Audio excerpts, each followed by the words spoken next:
कि मैं बात कर रहा हूँ 2000 इसके प्रीवियस ईयर कट ऑफ के बारे में बात कर रहा हूँ। यहाँ पे देख सकते हैं कि staff selection commission conducted computer based examination for stenographer CND examination 2019 from 22/12/2020 to 24/12/2020 means कि 22 दिसंबर से लेकर 24 दिसंबर को पेपर हुआ था।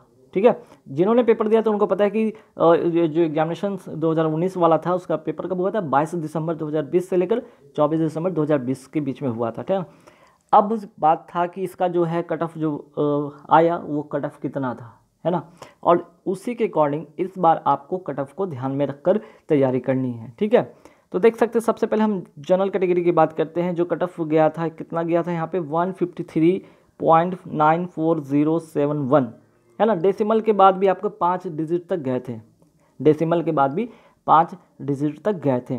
आप अब यहाँ पे समझेंगे ये कौन सा कट ऑफ है भाई, इतना कट ऑफ कहाँ से जा सकता है, तो आप घबराए नहीं, ये नॉर्मलाइजेशन मार्क्स था। ठीक है, बहुत सारे स्टूडेंट को नहीं पता था कि जो मार्क्स इनको लगा कि भाई आउट ऑफ 200, ठीक है, आउट ऑफ जो 200 था उसमें से उनको लगा कि ये मार्क्स आए हैं, लेकिन नहीं, आफ्टर नॉर्मलाइजेशन ही मार्क्स है, क्योंकि काफ़ी सारे शिफ्ट में पेपर हुए, 22 से लेकर 24 में तारीख तक हुआ ये पेपर, तो नॉर्मलाइजेशन तो हुआ। कितना हुआ एग्जैक्ट मैं नहीं बता सकता, लेकिन इतना मान के चले कि आपको 10 से 15 मार्क्स नॉर्मलाइजेशन में भरे होंगे। अब किसको कितना भरा ये तो उन्हीं कैंडिडेट को पता होगा, लेकिन ध्यान रखिएगा इस बात को। ठीक है, अब आगे जिक्र करेंगे हम ओबीसी का जो यहाँ पे देख रहे हैं कट ऑफ कितना गया था 152.42890। ठीक है, वही SC कैटेगरी और ST कैटेगरी की बात करते हैं। SC कैटेगरी में 138 पॉइंट समथिंग आगे देख लेंगे कितना गया है। ST कैटेगरी की बात करें 130.94753 गया था कट ऑफ।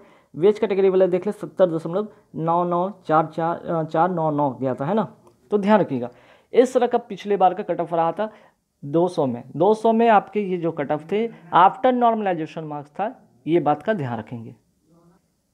तो मैंने आपको बताया यहाँ पे कि जो लास्ट जो इसकी जो वैकेंसीज थी जो 2019 एग्जामिनेशन वाला था उसमें क्या कट ऑफ गया था। अब यहाँ पे 2020 में क्या कट ऑफ जाएगा इसके बारे में भी यहाँ पे पहले बात कर लेते हैं। अच्छा, फाइनल कट ऑफ की पहले मैं इसके बारे में चर्चा, फाइनल जब जो कट ऑफ बनेगा आपका ध्यान रखेंगे। ठीक है, ये तो यहाँ पे C की बात हो रही है, C स्टेनोग्राफर C की बात हो रही है, तो मान के चले कि आप यहाँ से 10 से 15 नंबर और ऐड करके चलेंगे तब आपका फाइनल कट ऑफ क्लियर हो जाएगा। 10 से 15 नंबर एक्स्ट्रा मान के चलेंगे आपका फाइनल कट ऑफ क्लियर हो जाएगा। अब आप समझेंगे कि 2020 वाला जो वैकेंसीज है उसमें क्या कट ऑफ रहेगा।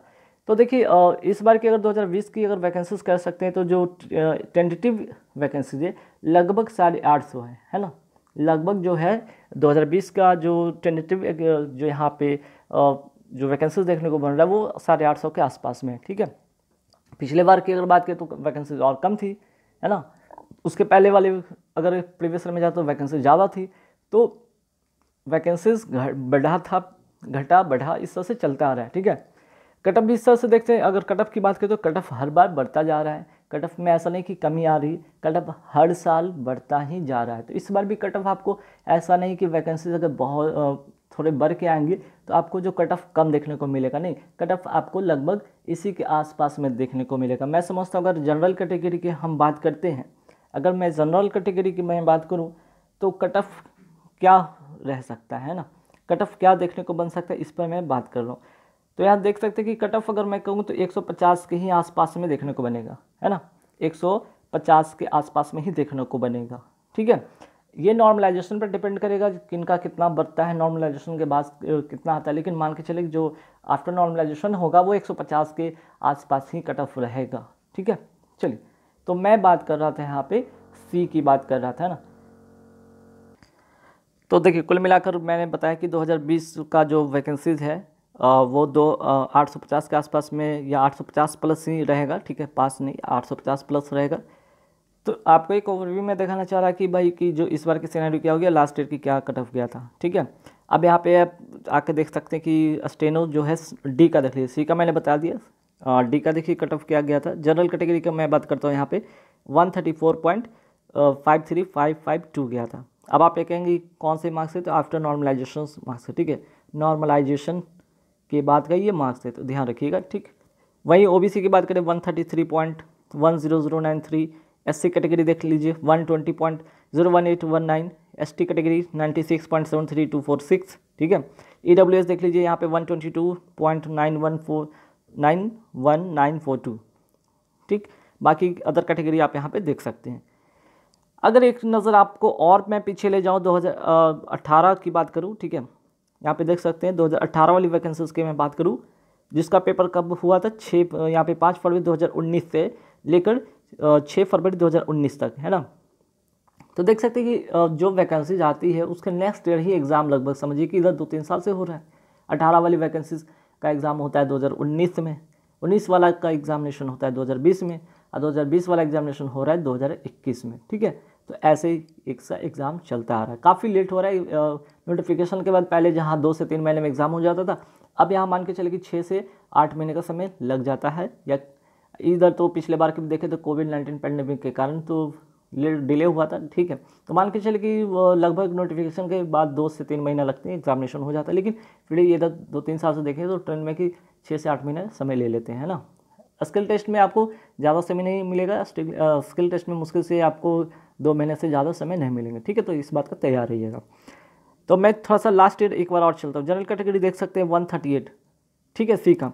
और जो इस बार का था, है ना, 2000 अगर हम बात करते हैं 19 का, तो जनरल कैटेगरी के कितना है 153, ठीक है। 153 यहाँ पे देख रहे हैं, तो यहाँ पे 138 और 153, ठीक है। तो काफ़ी मार्क्स का डिफरेंस है। तो मान के चलिए ये तो आफ्टर नॉर्मलाइजेशन यहाँ पे मार्क्स बढ़ेंगे ही बढ़ेंगे आपके, ठीक है। तो ध्यान रखिएगा। तो मैं थोड़ा सा लास्ट ईयर का कट ऑफ मैं दिखा रहा हूँ। जनरल कैटेगरी 138, OBC का 133, ठीक है। फिर आप आते हैं यहाँ पे देखते हैं कब ST का देख लीजिए 105 और SC का 119, ठीक है। इस तरह से कट ऑफ गया था। और यहाँ पे देख सकते 5 से लेकर 8 फरवरी के बीच में 3 दिन एग्ज़ाम चला था, ठीक। चलिए वहीं अगर हम बात करते हैं D का, तो D का देख लीजिए जनरल कैटेगरी का 134, OBC का 130 और ST का 97 और SC का 113, है ना। तो इस तरह से आप देख सकते हैं, ठीक है। तो पिछले बार से देख सकते हैं कि आपका नॉर्मलाइजेशन मार्क्स ऐड हो रहा है, लेकिन 2019 की बात करें तो यहाँ पे नॉर्मलाइजेशन वाला कोई मार्क्स नहीं था। एक जो कट ऑफ था एग्जैक्ट वही आया है, ठीक है, आउट ऑफ 200 में, है ना। अब इम्पॉर्टेंट थोड़ा सा देख लीजिए स्किल टेस्ट का जो टाइम ड्यूरेशन क्या होता है। जो स्टेनो C के लिए अप्लाई करेंगे या D के लिए अप्लाई करेंगे उनको देख लीजिए। अगर जो स्टेनो D के लिए अगर बात करते हैं, इंग्लिश से अगर शॉर्ट हैंड है, उनको 50 मिनट मिलेगा ट्रांसक्रिप्शन करने के लिए, ठीक है। 10 मिनट का तो उनको जो डिक्टेशन होता है, 10 मिनट का क्या डिक्टेशन कराया जाता है ना। 10 मिनट के बाद डिक्टेशन के बाद क्या होता है कि आपको उसके बाद क्या होता है, कंप्यूटर हॉल में भेजा जाता है, जहाँ कंप्यूटर सिस्टम पे आपको 50 मिनट का समय मिलेगा, वहाँ पे आपको ट्रांसक्रिप्शन करना है, ठीक है। 10 मिनट का दूसरे हॉल में आपका डिक्टेशन होगा, फिर अनदर हॉल जो आप दूसरे हॉल में जहाँ जाएंगे, जहाँ कंप्यूटर सिस्टम लगा होगा, वहाँ पे उस पर टाइप करने होंगे, जिसके लिए 50 मिनट मिलेगा। हिंदी वाले के लिए 65 मिनट मिलेगा। स्टेनो C के लिए, इंग्लिश के लिए 40 मिनट मिलेगा, और C के लिए, हिंदी के लिए 55 मिनट मिलेगा, ठीक है। तो इस तरह से आप देख सकते हैं कि अगर आप स्टेनो की तैयारी कर रहे हैं या स्टेनो इसका इसमें फॉर्म भरे, तो आपको इन सब बातों का ध्यान रखना होगा, है ना। कुछ बात का ध्यान रखना होगा विशेष, जैसे कि आप कर सकते हैं क्लियर। अगर मैं करूँ बात की, अगर मान लिया 2020 का अगर मैं बात कर रहा हूँ एग्जामिनेशन का, ठीक है। अगर मैं एक एग्जांपल ले लेता हूँ कि चलो भाई जनरल कैटेगरी का अगर आपका 150 कट ऑफ जा रहा है, तो इससे 10 से 15 मार्क्स ऐड कर ले फाइनल कट ऑफ, ठीक है। फाइनल कट ऑफ में आपका 10 से 15 मार्क्स ऐड कर लेंगे, ठीक, तो आपका यहाँ पे फाइनल आपका रिजल्ट बन जाएगा, ठीक है।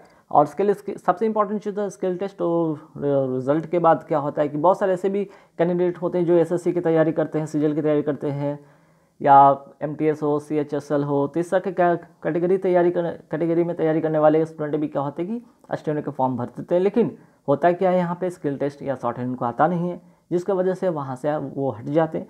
तो इनको किनको यहाँ पे फिर मौका मिलेगा और किनको फ़ायदा होगा, स्टेनो जिनकी तैयारी कर रहे हैं, जो सिर्फ और सिर्फ स्टेनो की तैयारी करते हैं, उनके लिए यहाँ पे एक अपॉर्चुनिटी अच्छा बनेगा, ठीक है।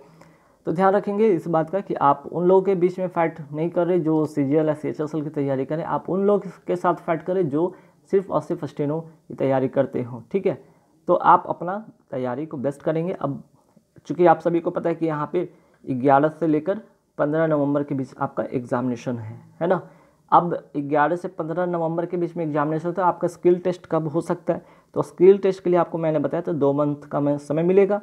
मीन्स कि आपको ये स्किल टेस्ट 15 जनवरी के आसपास में होने को हो सकता है। ठीक है, 15 जनवरी के आसपास में, क्योंकि 2 महीने मान के चलिए, 2 महीना में तो आपका 15 जनवरी आसपास में आता है, इसी समय आपका स्किल टेस्ट होगा। ठीक है, तो गाइस अच्छा जाते जाते एक चीज़ और मैं बता दूंगा स्किल टेस्ट के बारे में और भी जानकारी के लिए। ठीक है, स्किल टेस्ट के बारे में और भी जानकारी के लिए इस वीडियो के डिस्क्रिप्शन में लिंक दे दिया हूँ। वो बहुत पुराना वीडियो है, इसकी 1-1.5 साल पहले वाली वीडियो, आप उसको देख लीजिए। उसमें बहुत डिटेल से मैंने स्किल टेस्ट के बारे में समझाया है कि कैसे कैसे स्किल टेस्ट होते हैं। बहुत सारी मैंने उसमें बारीकियाँ सिखाई है कि कैसे कैसे आपको शॉर्ट हैंड लिखने हैं, कहाँ कहाँ पे स्पेस देने हैं, किस तरह के कीबोर्ड का इस्तेमाल होता है। बहुत सारे ऐसी चीज़ आपको वहाँ पे देखने को मिलेंगे। ठीक है, तो गाइस इस वीडियो में इतना ही, फिर मिलेंगे नेक्स्ट वीडियो में कुछ नए टॉपिक के साथ। Thank you very much.